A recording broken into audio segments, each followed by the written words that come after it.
കഴിഞ്ഞ ദിവസം 2 കന്യാസ്ത്രീകളെ അറസ്റ്റ് ചെയ്തു. ഛത്തീസ്ഗഡിൽ ദുർഗിൽ വെച്ച്. അതിനെ തുടർന്ന് വലിയ വാർത്തയാണ് രാജ്യത്തെന്ന് പറയാൻ പറ്റില്ല, ഡൽഹിയിലും കേരളത്തിലുമൊക്കെ നടക്കുന്ന വലിയ വാർത്തയാണ്.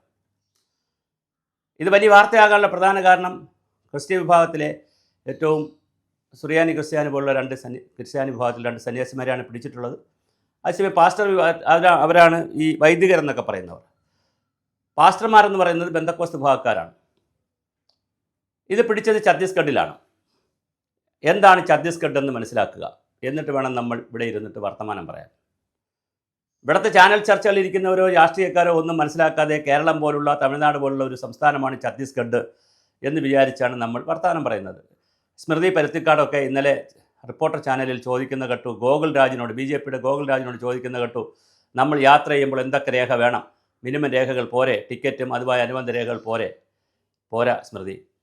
ഝാർഖണ്ഡിനെ കുറിച്ചൊന്ന് പറഞ്ഞിട്ട് അങ്ങോട്ട് വരാം. 2000-ലാണ് മധ്യപ്രദേശിൻ്റെ ഭാഗമായി കിടന്ന ഝാർഖണ്ഡിനെ പ്രത്യേക സംസ്ഥാനമാക്കി മാറ്റുന്നത്.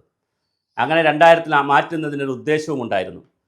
മാവോയിസ്റ്റുകളും നക്സലൈറ്റുകളും വലിയ ഭീകരതയുണ്ടാക്കുന്ന സംസ്ഥാനമായിരുന്നു ഈ ഝാർഖണ്ഡ് അല്ലെങ്കിൽ ഛത്തീസ്ഗഡ് ഉൾപ്പെടുന്ന മധ്യപ്രദേശിൻ്റെ ഉത്തർപ്രദേശിൻ്റെ ഭാഗങ്ങൾ. അതുകൊണ്ട് തന്നെയാണ് അതിനെ പ്രത്യേകം കൈകാര്യം ചെയ്യുന്നതിന് വേണ്ടിയിട്ടാണ് ഛത്തീസ്ഗഡ് എന്ന സംസ്ഥാനം 2000-ൽ രൂപപ്പെടുത്തുന്നത്. അവിടെ 2000-ൽ രൂപപ്പെടുത്തുമ്പോൾ തന്നെ പലതരത്തിലുള്ള ജില്ലകളുണ്ട്. അവിടെ ആദിവാസികൾ മാത്രം താമസിക്കുന്ന 4000 സ്ക്വയർ ഫീറ്റിലുള്ള വിവിധ ജില്ലകൾ, നാരായൺപൂർ അടക്കമുള്ള ജില്ലകളെ പറയുന്നത് ബസ്തർ ജില്ലകളെന്നാണ്. അത് ആദിവാസികളാണ് മഹാഭൂരിപക്ഷവും. അവർ ഹിന്ദുക്കളുമാണ്, പിന്നോക്കക്കാരുമാണ്. ഇതെല്ലാവരും ശ്രദ്ധിച്ച് കേൾക്കണം. അവർ ഹിന്ദുക്കളാണ്, പിന്നോക്കക്കാരാണ്. അവിടെ ആദിവാസി ഗ്രാമങ്ങളുണ്ട്, അവർക്ക് ഗ്രാമസഭകളുണ്ട്. നമ്മളിവിടെയും ഗ്രാമസഭയുണ്ട്. ഇവിടുത്തെ ഗ്രാമസഭയിലൊന്നും ആരും ഒരു തീരുമാനമെടുത്താൽ ജനങ്ങൾ മൈൻഡ് ചെയ്യില്ല. പക്ഷേ അവിടെ 1993-ൽ തന്നെ ഛത്തീസ്ഗഡ് പഞ്ചായത്ത് രാജ് അധീനം എന്ന് പറയുന്ന ഗ്രാമസഭാ നിയമങ്ങളുണ്ട്. അതിനനുസരിച്ച് ഗ്രാമസഭയ്ക്കകത്ത് ക്രിസ്ത്യാനികൾക്ക് വലിയ പ്രതിസന്ധി ഉണ്ടവിടെ. കാരണം മഹാഭൂരിപക്ഷം ആദിവാസികളാണ്. അവിടുത്തെ ഈ ക്രിസ്ത്യാനികളെന്ന് പറയുന്നത് കൺവെർട്ടഡുമാണ്. അവിടെ മിഷൻ്റെ പ്രവർത്തനം നടത്തിയും അല്ലാതെയൊക്കെ കുറച്ച് കൺവെർട്ട് ചെയ്ത കുറച്ച് ആളുകളാണുള്ളത്. ഭൂരിപക്ഷം ആളുകളും ഹിന്ദുക്കളാണ്. ഈ കൺവെർഷനെതിരെ വലിയ യുദ്ധം നടക്കുന്ന സ്ഥലമാണ്. അവിടെ ഇങ്ങനെ കൺവെർട്ട് ചെയ്യപ്പെട്ട ഒരു ക്രിസ്ത്യാനി ആ ഗ്രാമത്തിൽ മരിച്ചു പോയപ്പോൾ അവരുടെ ഡെഡ് ബോഡി അടക്കാൻ കഴിഞ്ഞില്ല. വലിയ വിവാദമായി. സുപ്രീം കോടതി വരെ പോയി. സുപ്രീം കോടതി അവസാനം 2 ജഡ്ജിയിൽ ഒരു ജഡ്ജി പറഞ്ഞു അവിടെ അടക്കാം, മറ്റൊരു ജഡ്ജി പറഞ്ഞു പറ്റില്ല എന്ന് പറഞ്ഞ് വിവാദമായി. അവസാനം അവിടെ നിന്ന് 20 കിലോമീറ്റർ അപ്പുറത്താണ് ആ ഡെഡ് ബോഡി അടക്കിയത്, ആ ഗ്രാമത്തിൽ നിന്ന്. ഞാനിതൊക്കെ പറയുന്നത് ആ ഛത്തീസ്ഗഡിനെ കുറിച്ച് പഠിച്ചുകൊണ്ട് വേണം നമ്മൾ ഇവിടെ ഇരുന്ന് ബഹളം ഉണ്ടാക്കാൻ. ആദിവാസികളാണ് അവിടെ മഹാഭൂരിപക്ഷവും. ആ ആദിവാസി വിഭാഗത്തിൽ നല്ലൊരു വിഭാഗവും ഹിന്ദുക്കളാണ്. അവിടെ വലിയ കൺവേർഷനെ സംബന്ധിച്ച് വലിയ തർക്കം നടക്കുന്ന സ്ഥലമാണ്. അവിടുത്തെ ഗ്രാമവാസികളും ആദിവാസി മൂപ്പന്മാരും ഒക്കെ വലിയ കലാപം അഴിച്ചുവിടും. അവിടെ നിന്ന് ആരെങ്കിലും വിളിച്ചുകൊണ്ട് പോയി ക്രിസ്ത്യാനിയാക്കുകയോ മറ്റു മതത്തിലെ മാറ്റുകയോ ചെയ്താൽ വലിയ കലാപമുണ്ടാകുന്ന സ്ഥലമാണ്. അതുകൊണ്ടാണല്ലോ ഭൂപേഷ് ഗോഗലും മുൻ മുഖ്യമന്ത്രി ഭൂപേഷ് ഗോഗലും അല്ലെങ്കിൽ അവിടുത്തെ BJPയും അവിടുത്തെ കോൺഗ്രസും അവിടുത്തെ CPM ഒന്നും ഇല്ല, എന്നാൽ പോലും പേരിനെങ്കിലും ഒരു കമ്മിറ്റി ഉണ്ടെങ്കിൽ അവരോ CPI ഒരാളും ഛത്തീസ്ഗഡിലെ ഒരു രാഷ്ട്രീയ നേതാവും ഈ കന്യാസ്ത്രീ വിഷയത്തിൽ കന്യാസ്ത്രീകളെ വിടണം എന്ന് പറഞ്ഞില്ല.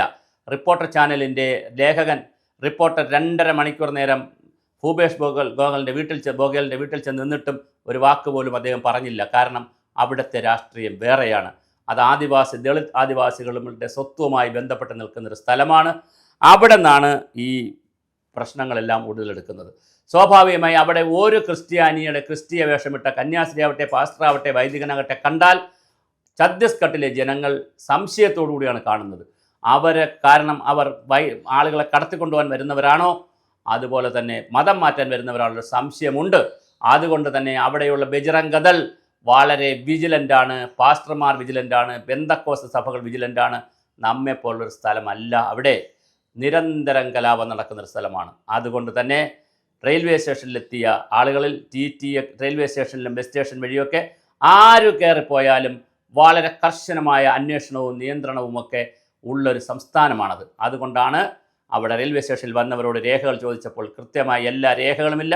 വില്ലേജ് പാലായൻ രജിസ്റ്റർ എന്ന് പറയുന്ന രജിസ്റ്ററിൽ ആ പോർട്ടലാണ്, അതൊരു രജിസ്റ്ററാണ്. ആ രജിസ്റ്റർ പോർട്ടലാണ്. അതിനകത്ത് രജിസ്റ്റർ ചെയ്താൽ മാത്രമേ കുട്ടികളെ കൊണ്ടുപോകാൻ പറ്റൂ. അതുപോലെ തന്നെ പിന്നെ മാതാപിതാക്കളുടെ കൺസെൻറ്റ് വേണം, ആധാർ വേണം, ഒത്തിരി നടപടിക്രമങ്ങളുണ്ട്. പക്ഷേ അതൊന്നും അവിടെ പാലിക്കപ്പെടാതെ വന്നപ്പോഴാണ് കേസ് ഇത്രയും വഷളായത്. അപ്പോൾ ഛത്തീസ്ഗഡിനെ കുറിച്ച് അറിഞ്ഞുകൊണ്ട് വേണം ഈ കാര്യങ്ങളൊക്കെ നടത്താൻ. ഇതറിഞ്ഞുകൊണ്ട് തന്നെ, ഇനി ഞാൻ പറയുന്നത് വളരെ പ്രധാനമാണ്, ഇതറിഞ്ഞുകൊണ്ട് തന്നെ നിരവധി ക്രിസ്ത്യൻ ഓർഗനൈസേഷൻസും പാസ്റ്റർമാരും വൈദികന്മാരും കന്യാസ്ത്രീകളും അവിടെ നിന്ന് കുട്ടികളെ രാജ്യത്തിൻ്റെ വിവിധ ഭാഗങ്ങളിലേക്ക് കൊണ്ടുപോകുന്നു. ഞാൻ കുട്ടികളെന്ന് പറഞ്ഞാൽ 18 വയസ്സ് കഴിഞ്ഞ്, 18 വയസ്സ് കഴിയാത്ത ഒരാളിനെ അവിടെ കൊണ്ടുപോകാൻ പറ്റത്തില്ല, അത് വേറെ നിയമമുണ്ട്. 18 വയസ്സ് കഴിഞ്ഞവരെ ജസ്റ്റ് 18 വയസ്സ് ക്രോസ് ചെയ്യുമ്പോൾ ഇവർ അവിടെ നിന്ന് റാഞ്ചാൻ തുടങ്ങും, പിടിക്കാൻ തുടങ്ങും. ഈ കേരളത്തിലെ മഠങ്ങളിൽ കൊണ്ടുവന്നിട്ടുണ്ട്. തൃശ്ശൂരിൽ കൊണ്ടുവന്നത് പോലീസ് പിടിച്ചു. തൃശ്ശൂർ റെയിൽവേ സ്റ്റേഷനിൽ വെച്ച് കുറച്ച് പേരെ പോലീസ് പിടിച്ചു, 140 വരെ പിടിച്ചു, 12 വരെ പിടിച്ചു, തമിഴ്നാട്ടിൽ പിടിച്ചു, രാജ്യത്തിൻ്റെ വിവിധ ഭാഗങ്ങളിൽ പിടിക്കുന്നു. പലവട്ടം ഛത്തീസ്ഗഡ് റെയിൽവേ സ്റ്റേഷനിലും ബസ് സ്റ്റേഷനിലും എയർപോർട്ടിലും ഒക്കെ വെച്ച് പിടിച്ചിട്ടുണ്ട്. അതുകൊണ്ട് ദയവായി ഇന്ത്യയിലെ ക്രിസ്ത്യൻ സഭകൾ, നിങ്ങൾ മിഷണറി പ്രവർത്തനം നടത്തുന്നതിനോടൊന്നും എതിർപ്പില്ല ആർക്കും, പക്ഷേ ഇത്തരം വിഷയങ്ങൾ ഉള്ളൊരു സ്ഥലത്താണ് ഇതൊക്കെ ചെയ്യുന്നതെന്നുള്ള പ്രിക്കോഷൻ എടുത്തുകൊണ്ട് അവിടെ നിന്ന് ആരെങ്കിലും കൊണ്ടുപോവുകയാണെങ്കിൽ അതിനാവശ്യമായ എല്ലാ പേപ്പർ വർക്കും ചെയ്തില്ലെങ്കിൽ ഇനിയും ഇത്തരം വിഷയങ്ങൾ ആവർത്തിച്ചു കൊണ്ടേയിരിക്കും. അത് ഛത്തീസ്ഗഡിലായാലും ജാർഖണ്ഡിലായാലും ഇത് തന്നെയാണ് സ്ഥിതി.